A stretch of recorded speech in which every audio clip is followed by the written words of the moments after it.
I work a lot with commercial and corporate jingles. I had a bit of a breakthrough a few years ago when I made a tune that was picked up by a major coffee chain. I'm not going to divulge you exactly which one, but let's just say you've heard it. I know you have. So when I was contacted about making a musical piece for a movie project, I was immediately on board. Things had been slow for a couple of weeks, and my backlog was thinning out. This job would put me back in the green, for sure. And that's how this started. I've switched a few names around for anonymity, but I think I can still get the point across. They reached out to me through my business email. It was sent from some kind of private server, with the sender listed just as 515. They did sign it though, using the name Mark. No last name. They did send me an advance though. A hefty one. It was supposed to be a quick job, a 3-minute song used to the end credits of a solemn piece. They provided me with references, a few samples, and a contact. Savannah, or just Honor, a jazz singer who lived in my immediate area. She was to provide backup vocals. It was a bit strange though. No one talked to me in person. No one called or double-checked my credentials. They just wanted this done, quick and easy, with no questions asked. I wasn't even allowed to see the movie, or the context in which the song was played. All they told me about it was, it's the end credits. It's really sad. I always start with a few simple notes, B4 to E5, D5 to G4. 4 solemn notes. I started working it into chords, trying out different tempos, and adjusted along the way.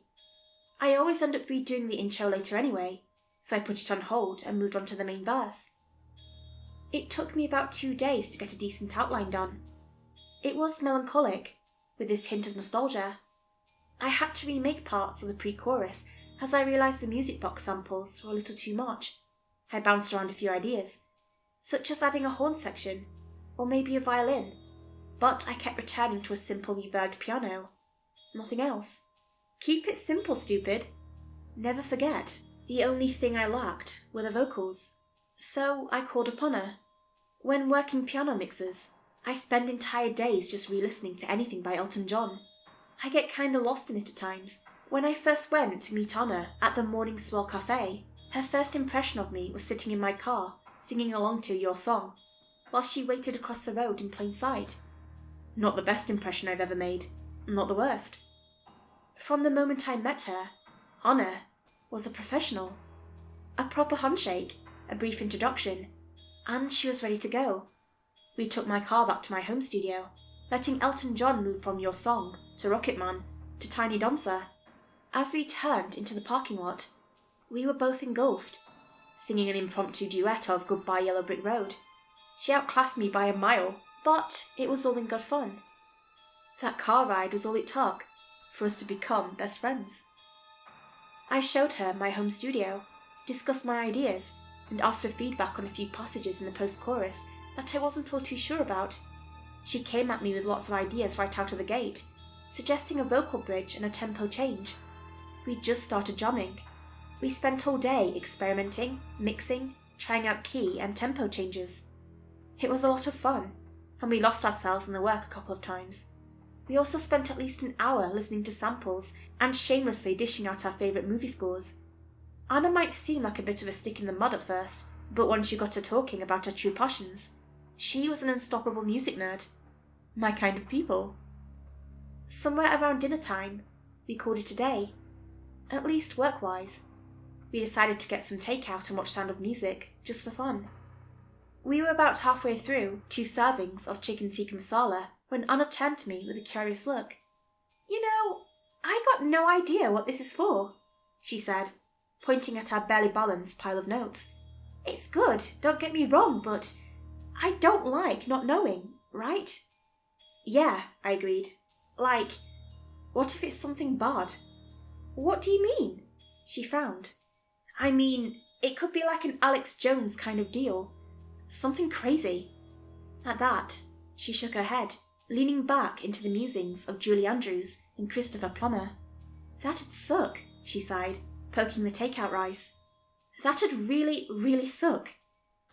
It was an uncomfortable thought, something the two of us making together, ending up misused as something vile or political. That night, long after Anna had left, I decided to try to reach out to Mark at 515 again. I sent him a message asking him to clarify the purpose of the score, as in the context which it would be used. I described that I didn't want it to be used in something inherently negative or controversial. Within just a couple of minutes, I got a response. I figured it was automated, seeing as I contacted him at 1 in the morning. But it turns out it wasn't. It read, "I can't tell you anything about the project, but you retain any and all rights to the song, including the manner to which it is used, after the initial broadcast." A suspiciously generous offer. That would mean I'd keep getting unhindered royalties, and I could pull it from being played at the drop of a hat. I'd never been allowed that kind of control before. If anything, it made me even more suspicious. During our next jam session, we redid a couple of vocals and started matching it up to some background instrumentals. After playing through it a couple of times and sensing some minor mixing issues, I brought the email up to Anna. It didn't seem to put her at ease. "I don't even know what that means," she laughed. "Have these people worked with professionals before?" "No idea. Never heard of the 515 before." "What's that?" "Their email. The account ending with 515. That's not what I got." Her email looked completely different. It was sent from a private Gmail account through some kind of auto-generated contact form. I figured whoever filled it out had accidentally let it autofill, meaning it used a private email rather than a company one. There was an email address, written in a single word, Mark Alton. Mark Alton, as in Mark Alton. Mine was from a Mark II. I thought it was like a fake name, a nickname. "I don't think so," I said, shaking my head. "That's our employer." "We gotta cyberstalk him." "We just gotta," I agreed. We put our work aside and started checking our socials. There were a handful of people who matched Mark's full name, but it was hard to see which one we might be dealing with. We excluded a few of them, figuring we probably weren't looking for a college undergraduate or a recently divorced ex-plumber in his late 60s. No, we were working with someone with a little technical know-how and a job that could pay for anything, even a pair of saucy, freelance musicians. We couldn't find anyone matching the description on our first go, but after looking a little closer, we found the account of one May Alton, possibly his wife. She had a fancy house out in Nebraska, with 3 dogs and a pool. From context, we could tell her husband was pretty well off. She also name-dropped him as Mark a couple of times in the comments. Finally, Anna elbowed me and showed me her phone. An Instagram post of the Altons, in some kind of recording studio. "This has got to be the guy," she said. "Right?" "Could be, yeah," I agreed. "Sure looks like it. Can't tell what he's working on, though," she sighed. "They haven't been active in a while. I guess we just gotta dig deeper, right?" "I guess we do," smiled Anna. Long after we'd called it a day, we kept in touch. I tried to find some kind of LinkedIn, while Anna was trying to get access to May Alton's private Facebook profile.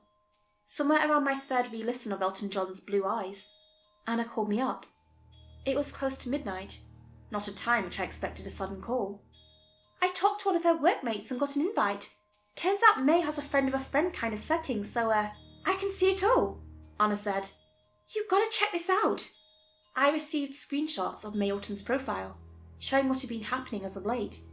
Maybe it could give some insight into what kind of project we were actually working on.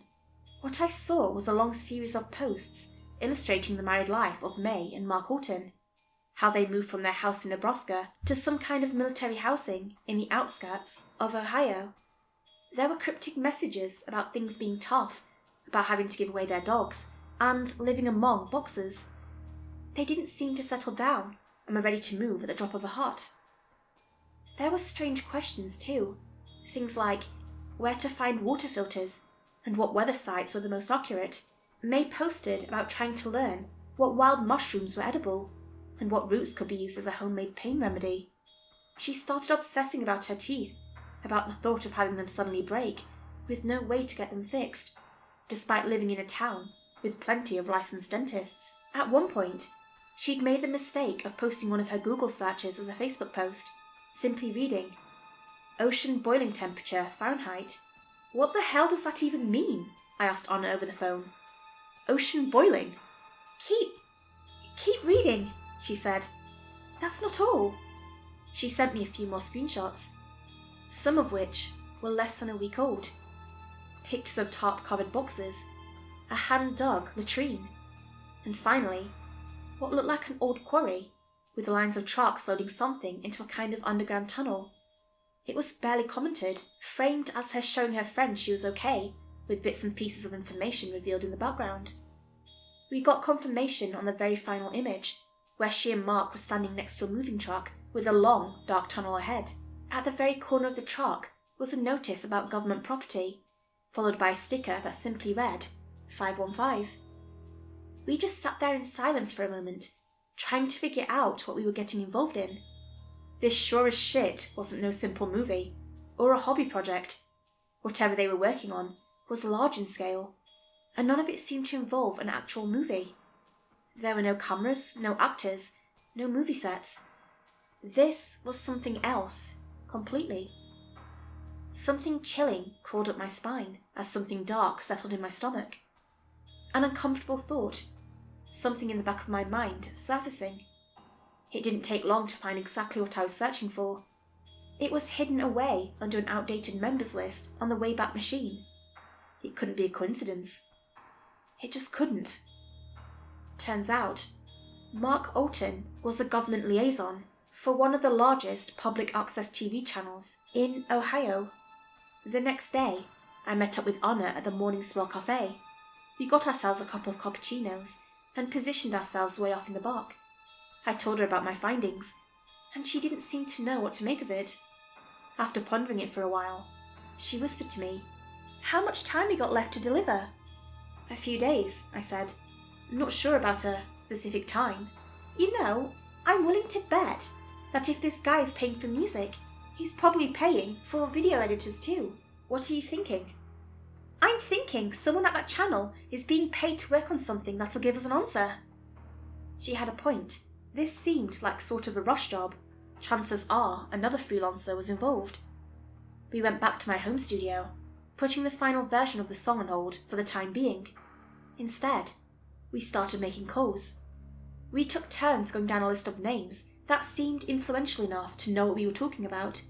Most of the time we were left either on hold or hit a brick wall. A few of them simply didn't know who Mark Alton was, and some of them refused to talk about him and his work. They were very cordial about it, though. Finally, we got through to one of the program directors. He, in turn, had personally recommended a video editor for one of Mark's unnamed projects. We got a number and an email address to a man named Christian, a supposed freelance video editor who'd worked with Mark previously.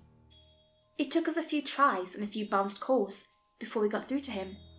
Anna was the one who did it, putting Christian on speakerphone. After the initial greeting, Anna got straight to the point. "Christian, I think you and I are working on the same project. We didn't get that much of an initial briefing, so we thought you might be able to fill us in on the details," she said. "Could you send us a copy of your final project render?" "Sure," he said. "I finished it up last week. I think Mark is adding the text later." "What text?" Anna asked. "Right now it's just a collage, a slideshow, but we're adding the final touches in post." "What final touches?" The line went cold as Christian considered the question. After a while, he let out a soft chuckle. "Honestly, I don't have the slightest idea." He sent us the project file not long after, but we were having trouble getting it to load correctly. After a bit of back and forth, he simply linked us to a cloud link in the project folder, giving us direct access. I told him it was necessary, since we were to upload the final export of the song there either way. Christian didn't seem to mind. When we finally sat down to watch it, I couldn't help but feel my pulse rise. The name was pretty standard, just final render, but there was something to it that just tickled my brain. As I clicked it, Anna immediately pressed pause. "Should we?" she asked. "You sure?" "No idea," I said. We shared an uncertain look as she pressed play. There was no sound. This is where our song was supposed to play. The clip opened with a drone shot of a sunflower field, showing a mix of vibrant yellow and dark blue. The camera faded into a melancholic, low-saturated view of the Columbus city skyline. The picture faded into a view of various people, moving in slow motion. A young couple praying, an older couple reading a Bible, children holding hands, looking up at the sky. Every now and then, a large and sudden text would appear, simply stating placeholder. A 30-second long clip of a woman waving goodbye to the ocean. A family stepping into a cellar, passing bags back and forth. An American flag at half-staff, unstirred by wind. A sky growing darker. A final white text against a flat black background, simply stating placeholder. Then, nothing. We played it over and over again, trying to figure out what we were looking at. Anna was the first to come up with something. Looks like one of those late night end of broadcast things. Don't they usually play something uplifting? I asked. Yeah, she nodded. Yeah, they do. This wasn't uplifting. If anything, it felt apocalyptic, like an unspoken threat. My eyes lingered on the clip of the woman waving goodbye to the ocean. Such an insignificant gesture. Maybe that's all this was. Some kind of insignificant gesture to an overwhelming, unstoppable force. Something as vast as the ocean. When Anna and I finally called it a day, I stayed up long into the morning hours, playing that video over and over, watching the terrified faces of the family running into the cellar, watching the clouds darken, bathing the world in grey. Christian had done a great job putting it together. I could tell none of it was stock video. It gave me this enormous sense of dread, like I was missing something obvious. Something terrifying. I stepped out on my balcony, just as the morning sun broke the horizon. And I swear, the clouds looked darker that morning, darker than usual. I woke up around noon to the sound of an incoming email. I'd already missed two from Anna, but this third one caught my attention. It was from Christian. You can just talk to Mark yourself, it said. Send me the final song export, and I'll hook you up with some contact deets. While Anna and I could still work on a few more details, I was too curious. I sent the mix we had immediately, uploading the final export to the online project folder. In return, Christian sent me an email and a phone number to Mark Alton himself. I considered whether I should really call. I thought about it for a long time. Not only could it jeopardize the job itself, but more importantly, I might not like what he had to say. This wasn't just any project. This was shady at best. I just sat outside, watching the dark clouds on the horizon. I decided I needed answers. It took him 4 rings to answer. I had no idea what to say. For a few seconds, I just sat there, breathing into the phone. Finally, a voice on the other end spoke up. I know who this is, he said.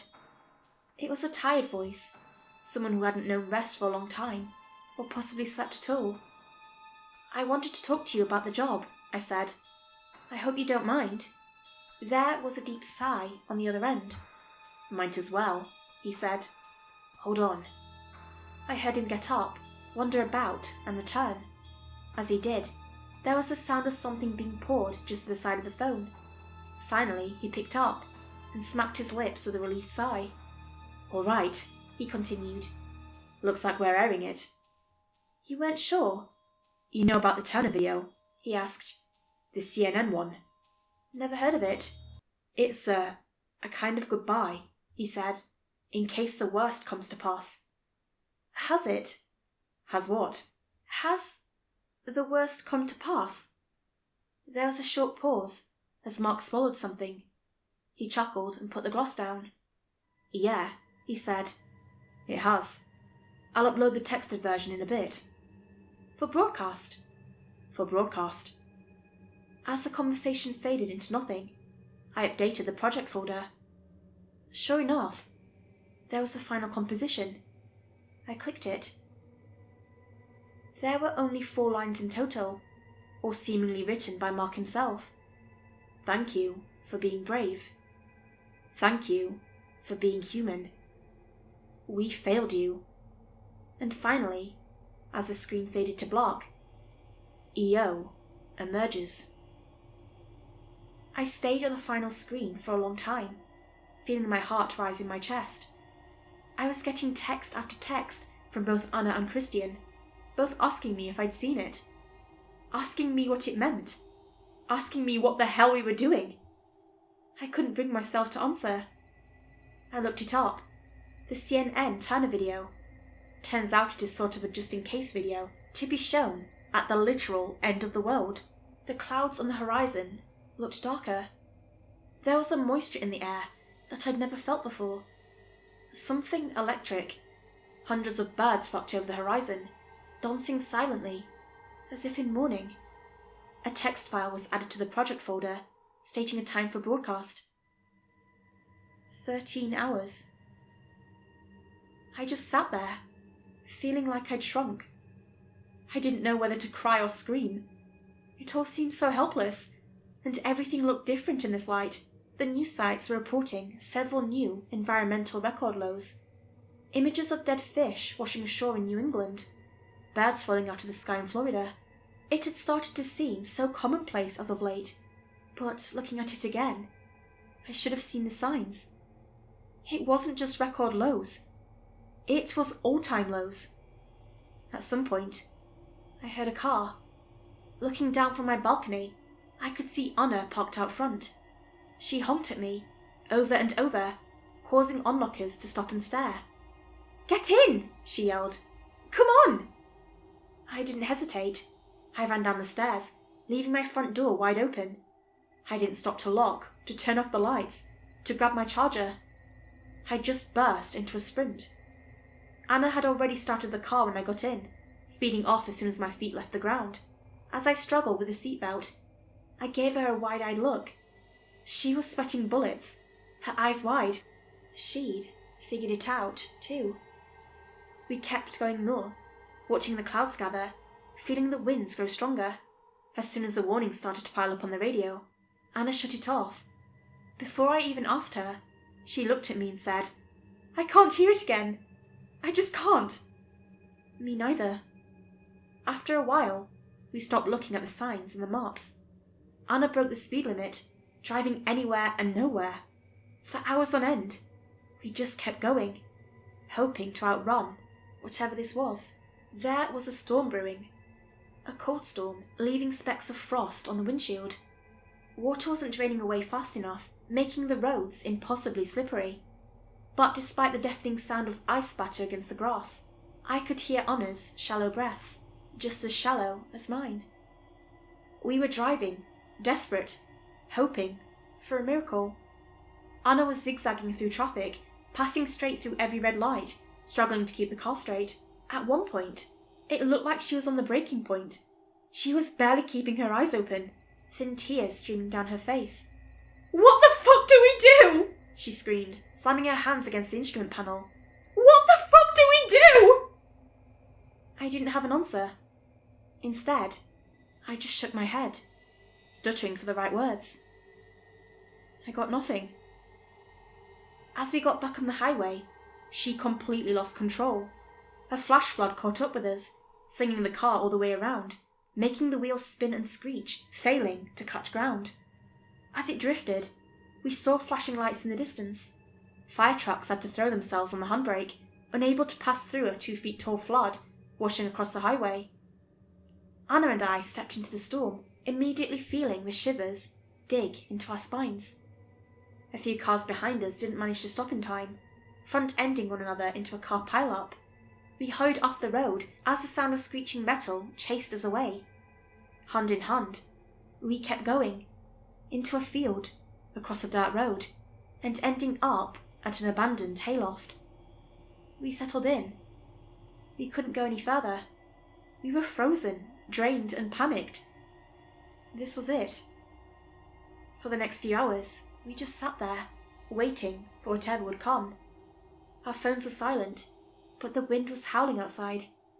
There were no funny quips, no friendly banter, just two terrified people watching the sky break apart. I remember that feeling. I think about it every day. That deep rumble worming its way to the surface. Not an earthquake, but something deliberate. I remember hearing explosions in the distance, something resembling a powerful cannonade. In the small crack of the barn doors, we could see flashes in the distance, some of which were lightning strikes, some which weren't. Then, it all went quiet. We sat there, in the dark. The storm subsided and the trees went silent. I could barely hear the world over my runaway pulse. I didn't know what it meant, but I could feel it. Io emerges. An invulnerable, inevitable cold. An end to more than I could fathom. Something so definite, so incomprehensible, that not even despair was sufficient. We held our breaths, locking our hands tight, shivering. It was all we could do. I don't know if it was just seconds passing or entire minutes, but at some point, I felt my phone vibrate. With the passing of the storm, cell coverage returned, if barely. News alerts about flash floods and a highway pileup, a hurricane warning, urging everyone to stay indoors. And at the bottom of the screen, an update to our online project folder. The timestamp had changed to cancelled. I have no idea what happened that night. I don't know what kind of 11th hour magic they managed to pull off, but I never heard from Mark again. We got paid though, but I've since deleted everything about that song from every backup I own. I want nothing to do with it, and reminding myself of it even existing causes this dark feeling to sink into me, like slowly falling into an eternal well. Hence why I'm recording this.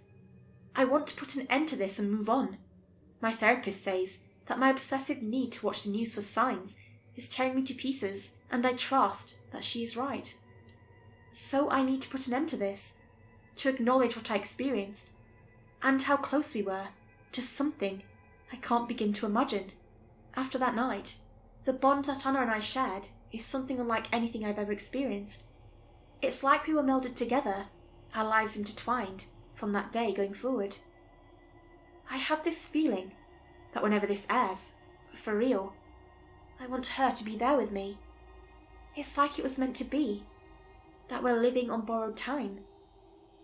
I hope I never get an answer to what was supposed to happen that night, but I know that next time I hear that song will be my last.